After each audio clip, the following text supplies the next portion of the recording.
Hello and welcome to Teenagers Untangled, the audio hug for parents going through the tween and teen years. I'm Rachel Richards, former BBC journalist, mother of 2 teenagers and 2 older bonus daughters. And just the fact that you're listening to this makes you a parent who really cares, and that's a good parent. Now, you know I like to keep an eye on what's going on in society because we're all trying to raise good people. And a few years ago, I researched an episode looking at why Andrew Tate had become popular for the sons of one of my listeners. And that's when I became familiar with the term manosphere and its various thinkers. You can listen to my old episode by clicking the link in the podcast notes. More recently, Louis Theroux, a UK documentary maker, created a Netflix film following a few of the other hustle culture bros that seem to be making money out of influencing, they would argue, inspiring young men. I think it's made more people aware of both who those people are and, frankly, it's scared some parents. And when I hear your jungle drums, I answer. And this time I thought, you know who spends a lot of time with boys? Teachers. So today, we're lucky enough to be joined by Matt Pinkett. He's a teacher and author of the book Unmasking the Manosphere, Tackling the Misogyny Crisis in Schools. He's also written 2 other books, Boys Don't Try, and the author of Boys Do Cry. Matt, thank you so much for joining us. Pleasure to be here. Now, for parents who haven't listened to my past episode, what is the manosphere and why does it matter? So the manosphere is kind of the umbrella term for a collection of websites, chat rooms, gaming platforms, social media spaces in which users and contributors give voice to anti-female, anti-feminist sentiment. Originally, it was quite a positive space. It's kind of a place where men could go to get, style advice, relationship advice, fitness advice. But as I've already mentioned, it's now predominantly quite a toxic space. And when people who write and speak about gender talk about the manosphere, they're talking about this more toxic element of the internet. Does it matter? It matters because thousands of vulnerable young men and boys are accessing this space and they're being groomed, I guess, by this space. And they're being groomed to believe that women are the enemy, that society is rigged against men. And understandably, once you're groomed to believe these things, all it creates for you is anger and resentment, which can be quite dangerous, when it's projected onto those people who you think have wronged you, namely women. Yeah, no, I mean, it's actually quite worrying. And I centered my original research around Andrew Tate, pulling apart what he does to draw boys in. So how can we identify if our sons are being influenced by that ecosystem or the manosphere? What are the signs and language, behavior, attitudes? Yeah, that's a good. There are lots of signs to look for. I think any parent who notices that their son has become increasingly withdrawn, probably spending more time on the internet alone. Of course, that doesn't automatically mean that your son is involved in the manosphere, but certainly I think it's worth checking in with your son, asking about the kind of things that they're accessing online in the evenings or whenever it may be. I think also open expressions of anti-female sentiment. Lots of the boys that I do work with who have been groomed by the manosphere, it's almost like they're reading off a script. So they will say certain things, 80% of women are only attracted to 20% of the world's men, for example. And they'll peddle this stuff almost as if it's gospel. And when you actually question them on it, they're not very able to answer the questions because essentially what they're doing is they're repeating a script. So open expressions of disdain and resentment towards women, particularly if they start to sound a bit like they are just reading off a script and they're not really able to deal with any sort of interrogation of those belief systems. Lots of your listeners will have maybe read about looks maxing.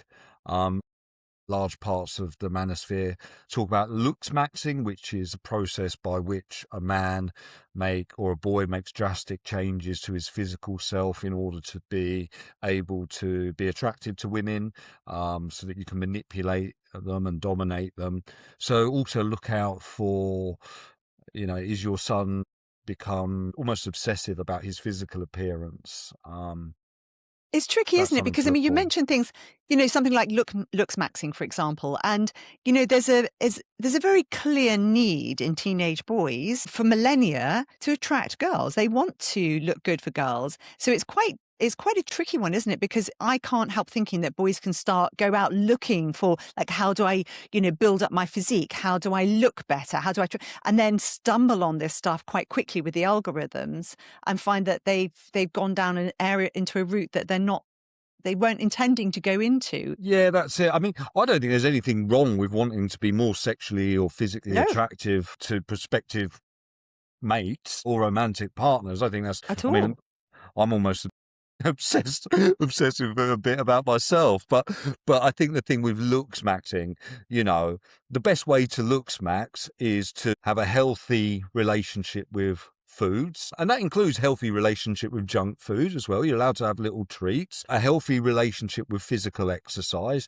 drink lots of water, get out and about, get that vitamin D. That's the proper way to looks max. Yeah. But sadly, these people are telling boys that they need to be smashing their jawlines with hammers in order to give a more defined appearance. There's people advocating the use of crystal meth to achieve a more gaunt kind of streamlined look. Wow. There's all sorts of drugs, steroid abuse that people are advocating, and that's not a healthy way to improve your physical self. So wanting to appear sexually or physically attractive to other people, I don't think there's anything wrong with that. But looks maxing and the techniques it advocates, there are very definite problems with that. So I think that I think any parent that says to their son, how you look doesn't matter, I think that's a hard argument to win, because the fact is they exist in a world, an online world, where looks are everything. But certainly, talking about healthy ways to achieve a better physique, I think that's the way to go. Yes. And why do you think this content is so effective with the boys who get drawn in? What is it that it's offering boys that they're not getting elsewhere? I think it's offering boys acceptance, because what it does is it provides a neat little narrative for maybe their romantic or sexual or physical failings. So, the manosphere is telling boys, well, the reason your girlfriend dumped you, or the reason you can't get a girlfriend, is because women are shallow and women are inferior creatures, that they're not sensible, they're irrational, they don't know what's attractive. Women are only attractive to certain traits. So they provide a nice little narrative where we can go, oh, all of a sudden it's not my fault. It's not my fault Yes. that, maybe I'm a bit too controlling in my relationships. Maybe I'm not a very interesting person because I don't read often. Maybe I'm a bit selfish in my relationship. No, it's the woman's fault, or it's women's fault. So not only does it provide a neat little narrative for our failings, but also it promises a way out of those failings. Right. So not only do we get just pay us to... this much money and then we'll tell you the answers. Yeah, exactly. All you've got to do is accumulate wealth, dominate women, treat women as objects, and they'll find you more attractive as a result. And also we'll charge you lots of money for our secrets.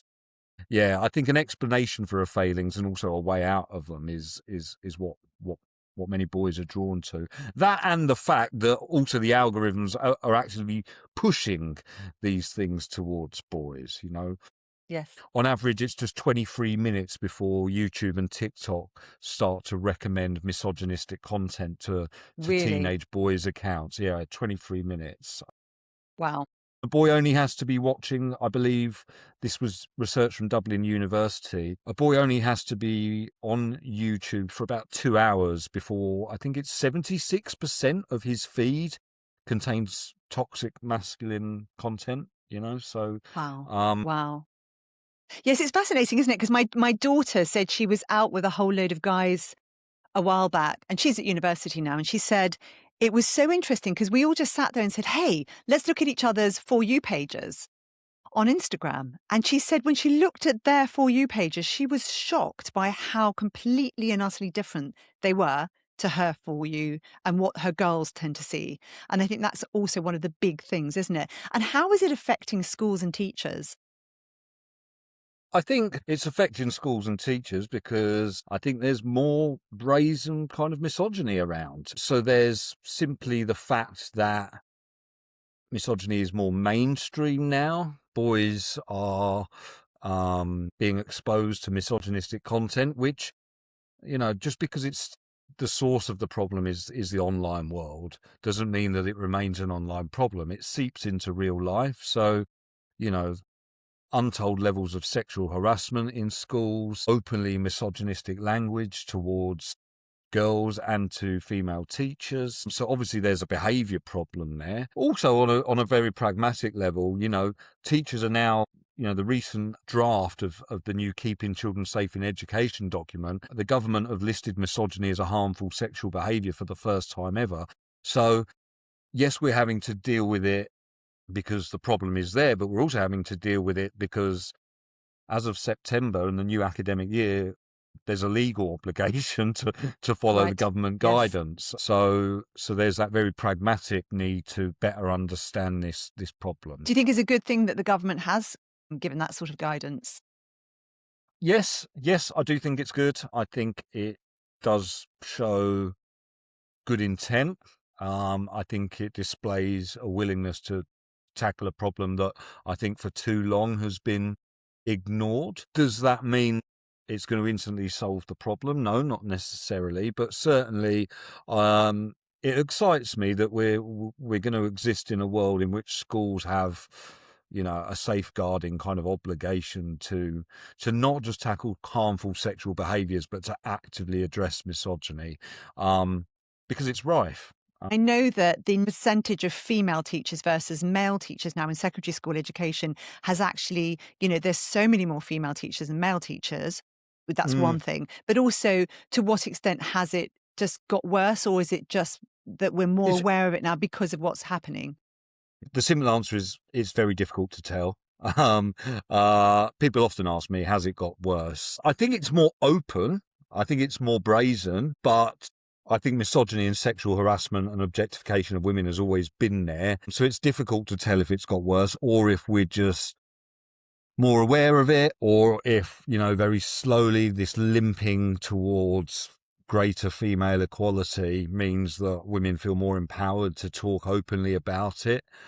What we do know is that, 1 in 3 girls in the UK will be the victim of sexual harassment. 1 in 4 girls in the UK will be the victim of physical sexual harassment. And of the girls who are the victims of sexual harassment at school, 86% of those don't report it to a teacher. So it's a very real problem, Yes. Whether it's got worse is something different.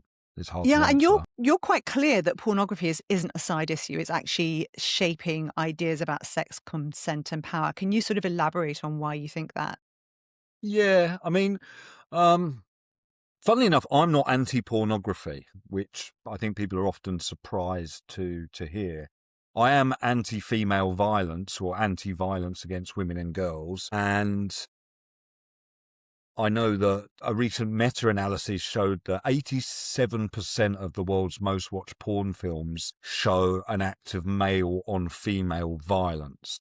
Okay, whether that's slapping, choking, strangling. And in those 96% of those cases, the woman who is having the violence inflicted upon her is either showing a neutral face or showing enjoyment of that violence. Wow. Now, in actual fact, if people want to watch pornography, it doesn't bother me. I really believe that for millennia, human beings have found the act of sex erotic, and watching other people have sex, people have found that erotic. So if people want to watch pornography in a way that is legal and ethical, that doesn't mean anybody's being exploited, that's fine. But what I do have a problem with is boys and girls absorbing the messages that male on female violence is a natural part of sex. And I'm talking, there are girls who expect to be slapped during their first sexual experience.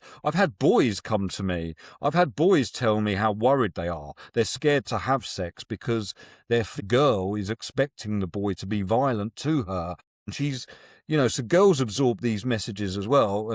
I have boys saying to me, look, I don't want to hit her, but it's kind of expected of me. So I think with pornography... I think that's a really important point. That's a really important point, because there's always this idea that it's boys just wanting to do this. But, some boys find this very uncomfortable. Yeah, of course. Yeah. And for some boys, if they're not violent, it's almost like they're not good at sex. Mm, So it's a very tough one. I think we need to get a lot better at talking about pornography. I yeah. think I think the way it's stigmatized and the way that we talk about kids who have engaged with pornography as if they're somehow dirty or sexually deviant, I think that puts up a real barrier to children coming to us with questions that they might have about what they've seen online. You know, if we make our son feel as though watching pornography means he's a pervert, then when he does watch pornography, and inevitably he will at some point, statistically speaking, you know, he can't go to mum and dad about his anxieties if mum and dad or the teachers at school or whoever it is are going to make him feel disgusting for having engaged with what he engaged with. Yes, I heard the same thing from Mike Nicholson where he said, boys shut down because they feel judged. And as soon as they realize they're in a judgment-free environment, he can't shut them up. And I Mm. think you're making a really good point there that when we ignore areas, then what they're learning is they're learning from each other and learning from online, none of which is necessarily very healthy. I mean, I remember my daughter when she turned 12, I just said to her, I know that your friends are wonderful and they love you and they care about you, but they're 12. They have not got that breadth of experience, and it's so much better to ask an adult that you trust who can give you context. But we need to be those people in the room, don't we? Yeah, yeah. And how can a parent tell the difference, perhaps, between a boy who might just be repeating things for a laugh that they've heard from other people, and it's part of sort of banter, and one who's genuinely being influenced? Where would Yeah. we draw that line? Yeah. Again, that's another difficult question. I think it comes from conversation. I think a lot of misogyny, when it rears its ugly head, a lot of it is performative. A lot of boys doing it because they're trying to fit in, or they're playing for laughs, or they're doing it to feel part of an in-group. Instances of boys being genuinely radicalized to the point where they hate and resent women and want to inflict violence upon women or sexual violence upon women. It's rare. The actual answer is just critical thinking, asking kids questions all of the time about the content that they're consuming. And it's only, it's not like there's a button that goes off that lets us know, oh no, this boy has been radicalized. We have to use a bit Mm, of our own knowledge of that individual kid, but simply asking questions and just gauging the responses from those questions. I had a boy fairly recently tell me that one of the reasons he hated women was because he believed that all women are gold diggers. And so, I was then able to say, okay, well, what do you mean all women? Like, have you got objective proof that every woman on the planet is? And of course he said no. And I said, okay, so how many women have you come across that are gold diggers? Like, if I had to give you a figure now, and I think he said 40. I said, okay, so 40 women, where have you seen these women? He said, well, online. I said, okay, so what, you're being shown? And basically he told me that he's OnlyFans girls and women who are very attractive by Western standards, I guess, that he follows on Instagram, who are always jetting here, there and everywhere and dating rich men. So I said to him, do you ever curate your algorithm, right? Do you ever actively try and search for women who do not value rich men? And he said no. And very quickly, he started to kind of laugh. As I was asking him this question, he could very quickly see that his initial statement of all women are gold diggers was quite easily falling apart. So then I could obviously tell, look, this is a smart kid. He just, he's just like almost like an unthinking repeater of misogyny rather than a boy who genuinely believes. yes. Whereas if I'd asked those questions and that boy was still adamant, like, then obviously I realised, well, this is a problem now because as an adult, I'm quite good at deconstructing these arguments, but this kid, even in the face of my deconstruction of his argument, is still sticking to it. He's almost sticking to it blindly. And in that hypothetical situation, that is a student who certainly I'd be talking to other adults about, what do we need to do now? I think that's a fantastic way of showing us how you would actually go about doing that. Because I think often parents think, yeah, I know I should be doing something and asking questions, but I just don't know how to do it without upsetting and offending them. I love that. And I remember this one woman saying that her son had trotted out, girls only go for this type of man.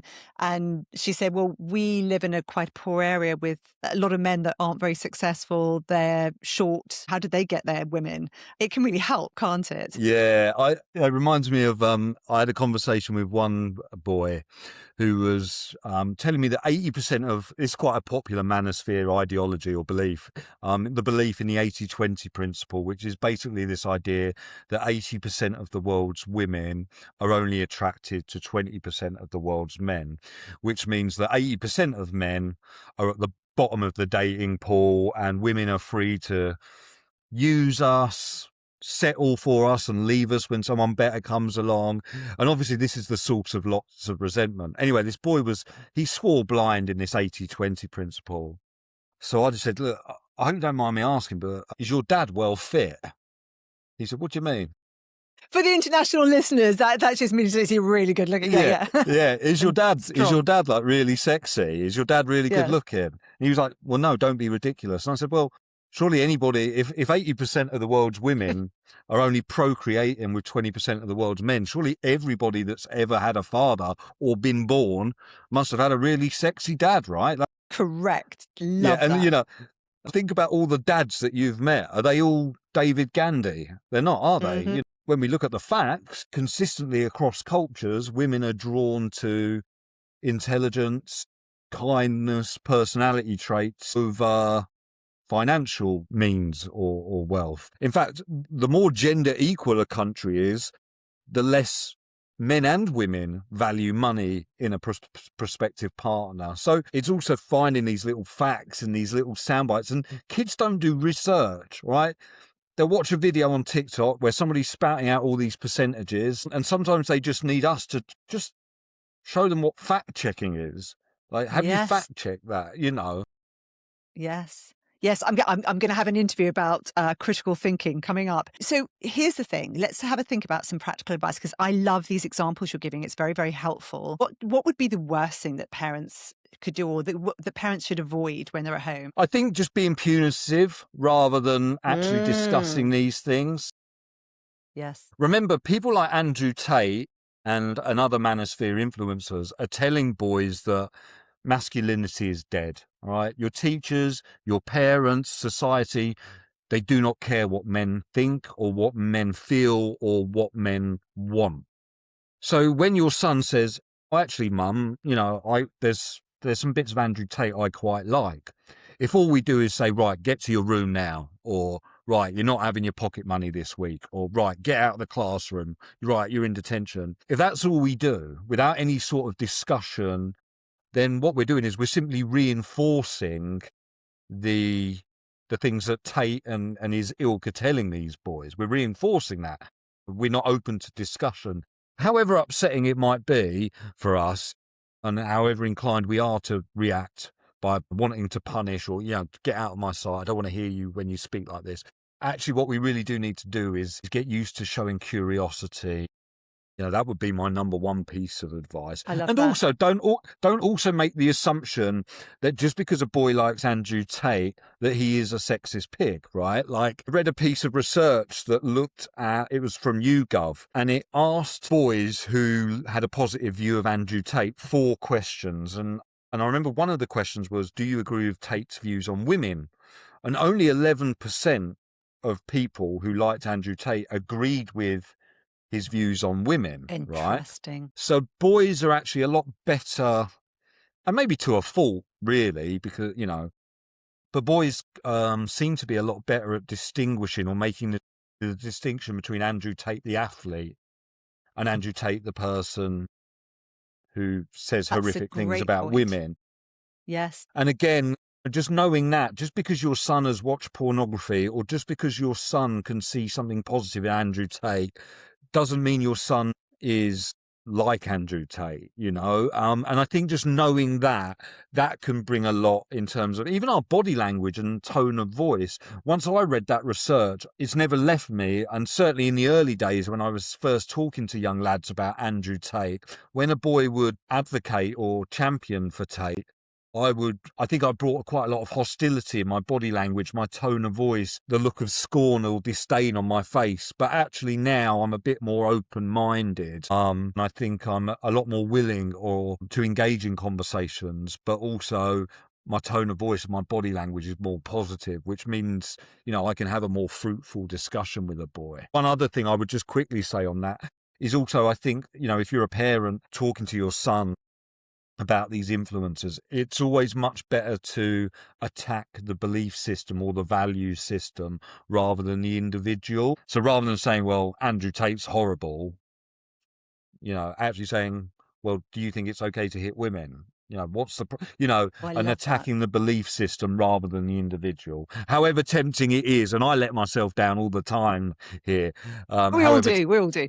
Yeah, it can be very pleasing to attack idiots, but. No, absolutely. And it's so interesting because when I researched deeply into what he was saying, I thought there was a lot of very clever sleight of hand in the things, because he hits a lot of buttons. And, if you're only looking over here at kind of the workout stuff or the, get strong, get rich, whatever stuff, and that's your interest, you're not going to be listening that closely to some of the much more toxic things he's saying. And so if you just say to the boys that that's a terrible thing, they're going to think, what do you mean? He's fine. Yeah. And so, I agree with you. I think it's really important to sort of drill down and be a bit more circumspect in our pushback. And also think about the messages that we are sending to, like, schools, or many schools are places where kids are being told, you need to work hard. Why do I need to work hard? So you can earn money, you can go to university and become a doctor or a lawyer. Schools put lots of emphasis on the accumulation of wealth as a measure of success and the accumulation of qualifications as a measure of success, which is the same thing Tate's doing. He's saying, that's such a great point. Yeah. Work hard so you can accumulate wealth. Isn't that what schools are doing? Maybe we need to think about how we distance ourselves from his messages rather than worrying about how his message aligns with ours, Yes, I love that. I think it's a really important point. And what about girls? Do you think we should be having conversations about the manosphere with girls? And what should we be saying to them? Because I think it's quite scary. It is scary. I mean, the answer is yes, girls need to learn about these things. However, girls need to learn about these things if we're going to talk to the boys about them. I think the big question is, do we need to talk to the boys about these things? And what I mean by that is I was very skeptical when Adolescence was released on Netflix, and I think even the Prime Minister, perhaps, maybe, was coming out talking about, we've got to show this in schools. We've got to talk about incel culture with students. I'm skeptical of that. And the reason I'm skeptical is, firstly, the research for my new book on the manosphere, and I did write a chapter which was, a lot of it was about incel culture. It took me to some dark, dark places, right? Yeah. Men talking about how they can rape, rape should be legalized. Lots of talk about suicide and self-harm. It's a really, there were nights where I wouldn't sleep because of what I'd seen in my research during the day. And, the idea that you would show a video about, or give a lesson, or show a Netflix drama about incels to a group of young people, for me, is a bit problematic. I'm quite happy to talk about Andrew Tate because I think he's ubiquitous to the point where he's mainstream, but I don't think incel culture is mainstream. I still think it's very dark, and I'd be worried about signposting kids towards these websites and these ideologies. However, I think 15 years old, 16, sixth formers, year 11s, perhaps you could talk about incel culture with them. Perhaps you could show adolescence with them. But even so, you've got to think very carefully about how you do that. Because if all we do is talk about incels with mocking and disdain and let's all laugh at these weird little guys on the internet, if there's a boy in that classroom who's already being groomed by incel culture, for example, to have his teacher at the front kind of being openly disdainful of incel culture, it could just further push that boy into the ideology. So, simply just, well, let's all address it in schools. It will be okay. I do think we have to be careful. We need to think carefully about how we do it. I think as parents, when a boy reaches 15, I think you could have a very frank discussion about it. But again, I would much prefer a world in which we attack the value system rather than a group of people known as incels or an individual known as Andrew Tate, whatever it is. We've been talking about misogyny and how problematic it is. But for a boy, why would he care? Like, what's in it for a male? If we're going to ask that question, what's in it for men? There's a lot in it for men. In 2018, the World Health Organization did a study into the impact of gender equality on men's lives. And what they found was that in countries where there is more gender equality, in countries where men and women are on an equal footing or more of an equal footing, there's loads of benefits for men. We're less likely to die by suicide. We're 40% less likely to die a violent death. We're 50% less likely to have depression. We have lower back pain. We have better sex lives. We have better sleep. We're less likely to die of heart disease. That's a good list. Better sex, like who doesn't want that? And also, would you believe it? Who would have thought it? But in more gender equal countries, women have better sex too. Yes. Gender equality is good for everyone. It's good for everyone. I think that's the important message there. And you're right that prevention is relational. Like, boys need respectful contact with girls and women. What does that look like at home? I mean, how can we foster that? I think modelling, in families where mum and dad are present, or there's male on female dynamics, maybe a sister. I think the man demonstrating respect for women, thinking about when mum and dad are having an argument, just always remember that just because your kids aren't in the room doesn't mean they're not hearing what you're saying to each other. Be aware of your body language, try and resolve conflict. When I'm disagreeing with my partner, I'd be sat down, listening to her speak, not interrupting her, having my say without swearing, without, intimidating her by standing up. Modelling positive conflict resolution, but also just thinking about the way that we talk about men and women. Yes. When an attractive woman walks past me on the street, I think it makes me cringe in my early 20s where, I'm turning around, ogling her and being all disgusting and creepy. Whereas now, obviously, you wouldn't do that, just modelling that respect for women. Good. Are there any other points you'd like to make for parents, top tips before we go? My first thing I'd like to say to parents is, boys aren't as bad as the media will have us believe. I agree. I want you to feel reassured. When I go around schools, boys are capable of emotional nuance.